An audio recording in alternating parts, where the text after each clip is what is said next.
and welcome to another Hello everyone, and welcome to another edition of Moments with MindLeaps.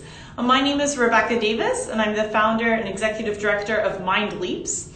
And every Friday I have the privilege of meeting with a special artist, researcher, administrator, dancer, creative, some wonderful person in the world who's using the arts to build their communities in so many different ways. We've had the privilege of speaking with people who are building their communities at home, those abroad, those who are creating cross-cultural exchanges between the two.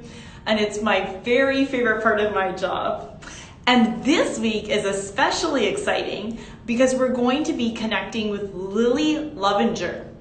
Lily is a longtime friend of MindLeaps and me personally, and has a really interesting background and experiences that are a little bit different than what we often talk about on Moments with MindLeaps.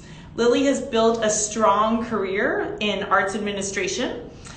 She has a Bachelor's of Arts from the University of Vermont, and then has leveraged her deep love and passion for dance to build a career as an intern, first at ABT, American Ballet Theater, and then building her career in fundraising and special events at the Lincoln Center for the Performing Arts.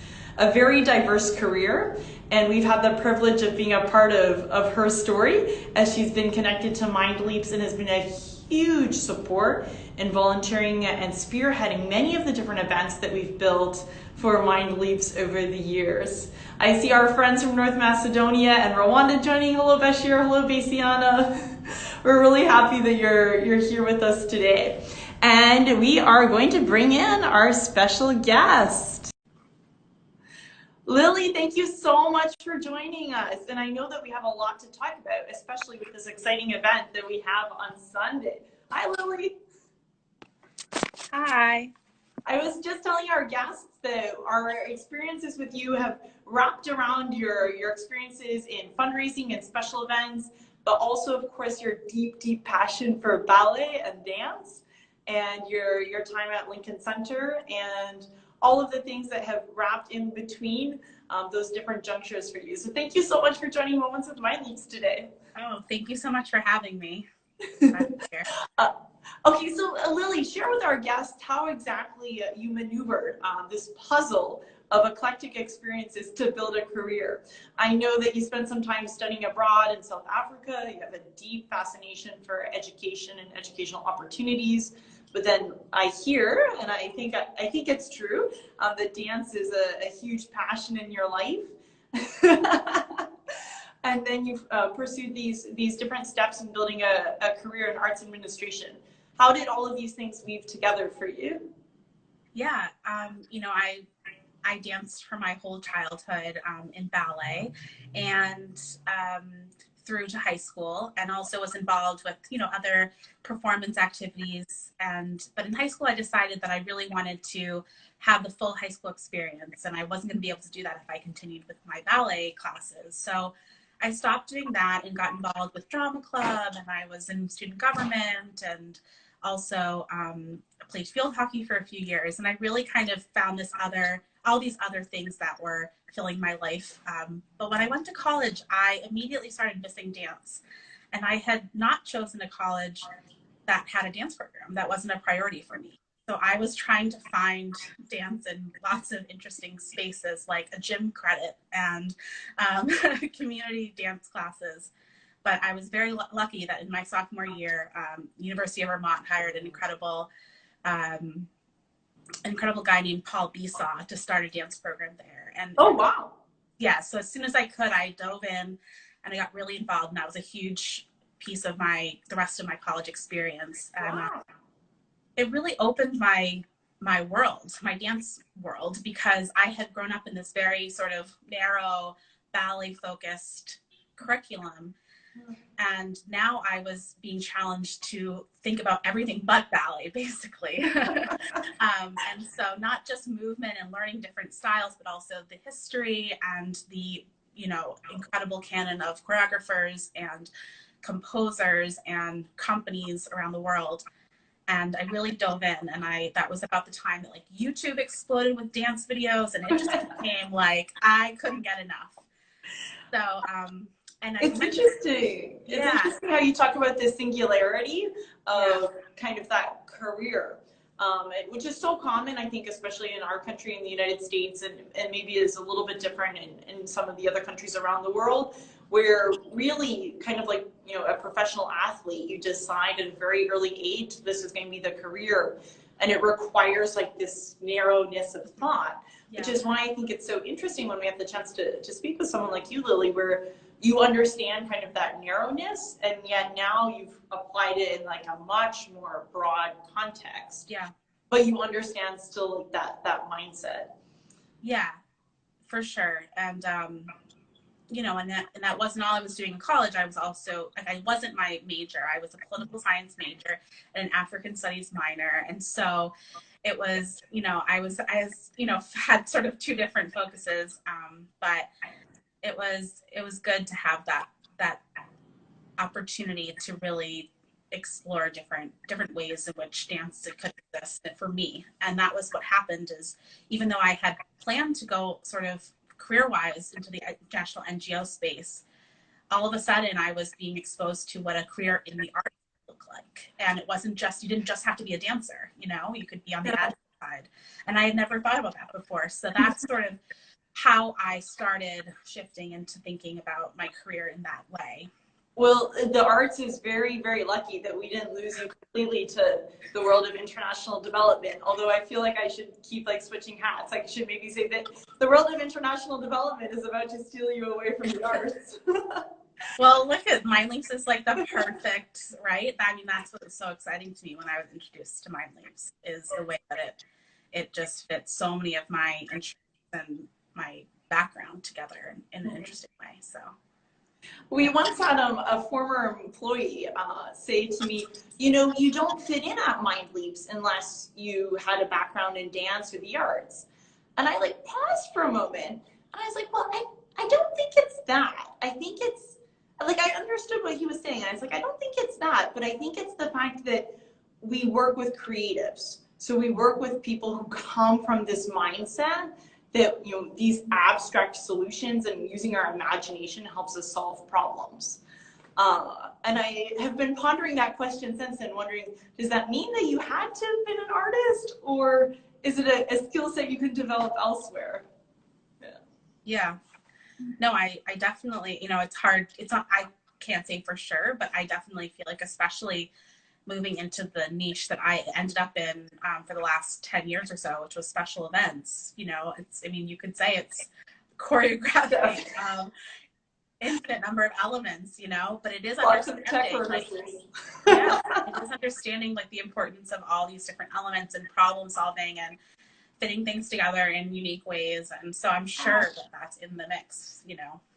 Well, and one of the things that's always struck me so much when I've had the chance to work with you on different projects is how you have all of this expertise and skills in arts management and event planning, but then you also really adopt the mindset of like, how does the artist feel? How does the dancer feel? How does the child feel? Like the content part of it.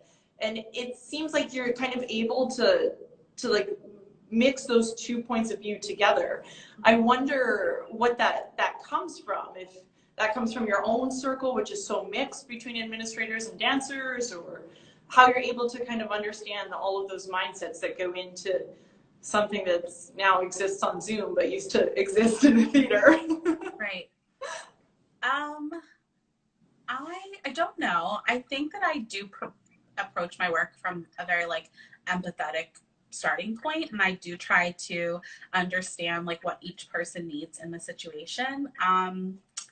I'm not sure where that comes from exactly, but I think it does come from having a lot of different types of work experiences, and group teamwork experiences. And then also, like, I've been doing events for not just in my professional life, but I did them in high school. I was in student government and that in college, and similarly in like programming boards.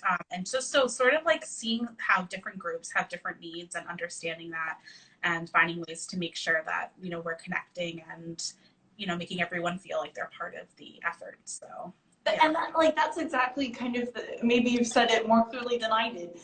that everybody feels like they're part of the effort. Yeah. And that's something that I constantly hear you reaffirming in any opportunity that I've had to work with you. You should know that Gabe is cheering you on, as is Cassidy, as is Movies. So your eclectic group of friends who are the stars of the stars are really excited to be learning about this inside story from Lily. So thank you for sharing with us. I was just going to say, like, just to add to what you just said, you know, I just know that I'm never going to have all the answers. And that's been like proven to me because I have been able to work with so many incredibly talented people throughout my life. And so I just, you know, whether it's, I mean, on one side of the stage or another, or admin versus, you know, external, anything like that, everyone has something to contribute. It's not just a one note, you know, no one's one note, and there shouldn't be those kinds of silos when you can have a much better product, you know, when you bring everyone in on it. So it's so true. I love this idea that, you know, you can't have one note, right? It's all the sounds together that make the orchestra, right? And we've seen this at play. I've had the chance to witness the genius of Lily, although she told me I'm not allowed to say that on Moments with MindLeaps. I've had the chance to witness the genius of Lily as we've been planning this event coming up on Sunday, Joy Against All Odds. Lily, tell us what we should be so excited about in 2 days. yeah, so I know, I can't believe it's less than 2 days from now. For the past month or so, I've been working with incredible MindLeaps team of Lamar Baylor and Eleanor Milburn to bring together Joy Against All Odds, which is the first ever virtual performance for MindLeaps this Sunday at 12 p.m. Eastern. And the idea was, first of all, we wanted to create some sort of celebratory experience for folks at the end of this difficult year, and which has been difficult for everyone in a multitude of ways, including the MindLeaps community. And also, you know, we don't have a chance to have a live performance with MindLeaps, the MindLeaps community, because it's literally a global community. And so finding a way to finally create that for the organization. So, and then the idea was, the theme that felt so, you know, clear to us was this idea of finding joy through the arts, through dance, in the darkest of times. And so that's where we came up with this idea of joy against all odds. And we can see that across the board in, you know, all of the areas of conflict and challenges that we've seen, not just this year, but, you know, in the communities where MindLeaps works historically. And so we have 4, I think, performances taking place during the show from all over the world, and each will sort of tackle an idea of finding peace and healing and joy through dance and through community. It's so beautifully put, Lily. Yes, North Macedonia, and Uganda, and Rwanda, and Guinea, 4 of MindLeaps countries will be participating. We also are very excited to be showing the stars of the International Artists Fund, so dancers in Western countries that have become connected to our cause and often traveled abroad with us. And Sadia will be performing. Sadia has formerly been with Boston Conservatory, so you put together a beautiful lineup, Lily. And I remember, I don't know that anyone told you the story, but Lamar came to me a few months ago and he's like, I have an idea. I'm like, okay, Lamar, let's hear it. And he's like, we're going to do a virtual dance performance. I was like, who are you working with on it? He's like, Lily. I was like, oh, great. Good idea. You should do it. Well, with your name attached to it, the idea automatically got approved. Well, it's a lot of pressure, but no, I'm excited. I think it's been a real team effort, and so many people have been working on it, including, you know, a handful of MindLeaps, other volunteers, and the staff in Uganda and Rwanda and Guinea to bring this all together. So I think folks who can tune in on Sunday are in for a real treat. You can buy tickets. The link is in the MindLeaps Instagram bio. And if you can't be there on Sunday, we are going to be sharing a recording of the performance with anyone who buys a ticket. So, you know, please join us if you can. We'd love to share this exciting program with you. Absolutely. Lily and the team have worked so hard on this. It's been a fun experience. I choose the word fun not particularly carefully. As we've done tech rehearsals, today was an attempt at a tech rehearsal with Romanja refugee settlement in Uganda, where the tech rehearsal went like, hello? Hi, hello? Okay. Yeah. And the good news about it is because Lily has been on the team, we've worked out all the different ways to overcome our internet challenges from these different countries and bring together a package where you will actually see all of the content that has been prepared. So Yeah. An exciting kind of behind the scenes preparation, but all good to go on Sunday. So yeah, please join us. Been a learning experience, but I think it will be a great first go at bringing this to our larger community. And so exciting on the field side too, for the different countries to become connected. Like you've talked about with this idea of joy against all odds. And in MindLeaps life, we've never been able to see our students from all these different countries and now different continents actually connect and share their art with each other. It always meant somebody had to get on a plane from one country and fly to the other country. Yeah. So for them to be able to like actually collaborate on this with you has just been a really kind of another level of education for them that maybe is not so obvious on a Zoom, but really has transpired.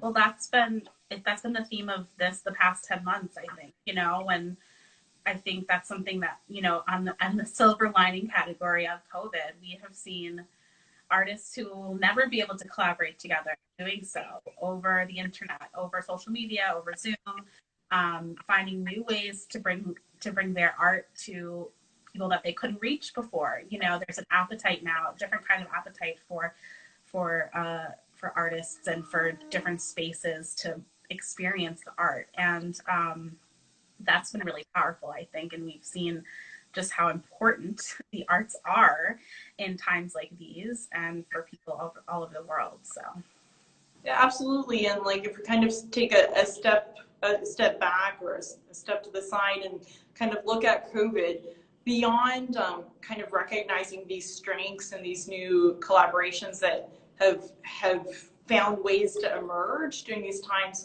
what has it meant for you? How have you kept your spirits up? How have you been able to wake up and say, I still have the energy to help causes like MindLeaps? What's kept you going all this time? It's been a combination of things. I have really loved seeing the ways in which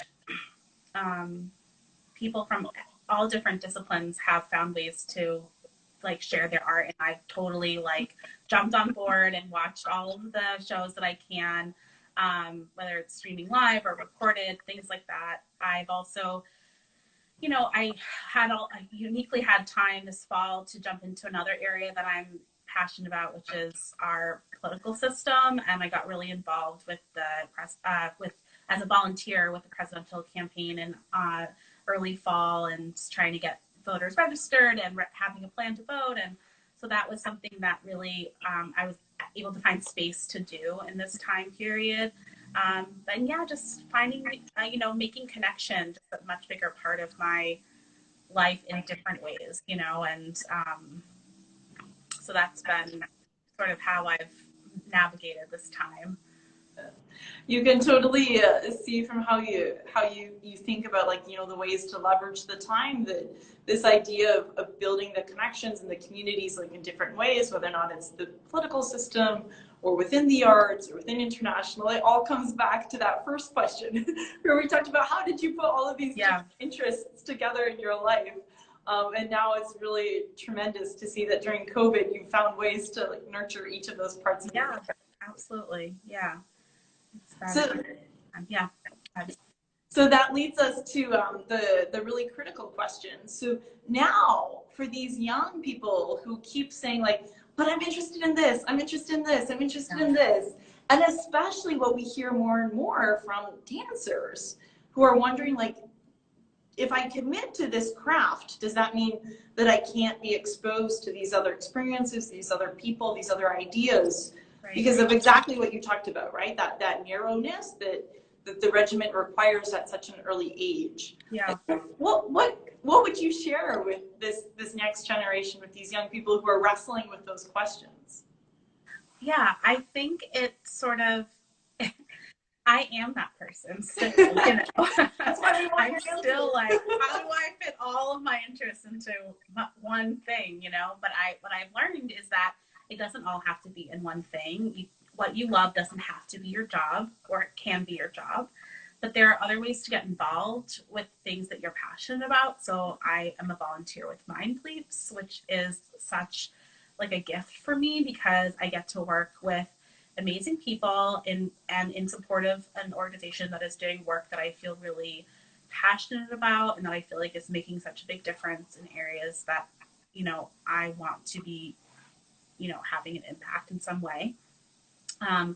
So finding, you know, different avenues into your interests. It don't have to be the main part of your life, but you can volunteer with them. You can, you know, offer your services. People are always looking for, you know, talented people, whether you're an artist or you're more on the admin side and vice versa, you know, to get into a project where you can offer your experience and your talents and your knowledge that can, you know, be incredibly useful to organizations, small and large, that are working in the areas that you're interested in. And yeah, I found great experiences that I've built community through that. So many of my friends are not people that I met in my job or, you know, something sort of formal like that, but in other experiences that I've put myself into on the side, you know. And so finding those entrees into you know, those experiences, I think is really key and will help you feel engaged and like you're having a full life in that way. I really like the way you kind of articulate it for us, because I think even for me, I'm not sure that I thought about it like that before, because I think you keep looking for like that one job that has like the job description, right? Of it exactly like everything you're interested in life. And it's really up to us to actually mix all of those different engagements together to get that full picture. Mm-hmm. I see that our friends are joining us. Hello, Omar. Hello, Olivier. Olivier, if you have a question, go ahead and type it. He's my question, ... We're happy to answer your question, but you have to share the question. You would be really excited to know, Lily, that in tandem with what you're talking about like how to like stretch your mind and find these different communities and circles. Tomorrow we have a debate happening in North Macedonia with our students there. And it's exactly about the kinds of topics and the kinds of experiences that you're sharing. Is how do you mix all of these ideas together about divisionism, about community, to find a way to move forward, which often requires the arts, though not always. Yeah, that's great. So Lily, we want to make sure that all of our guests are going to be a witness to your fantastic work on this Sunday, which is our event called Joy Against All Odds. A huge thank you to you and to Lamar and Eleanor, the team behind this event. I've been so excited to be a witness to it and have the invitation to be a part of it. So thanks for including me. And please join us on Sunday. It's at 12 o'clock Eastern time. You can calculate all the time zones from that information and click the link in the MindLeaps bio to get more information and to purchase your tickets and see these incredible dancers, incredible students, and stories of change from around the world to try to lift up our holiday spirits and look forward to 2021. Absolutely. Looking forward to it. Lily, thank you for all you do for MindLeaps. Thank you for all you do for your communities. And I can't wait to see you again on Sunday. Okay. Thank you so much, Rebecca. I appreciate it. Thanks, Lily. Thanks, everybody. Bye. Bye. Thank you. Hello.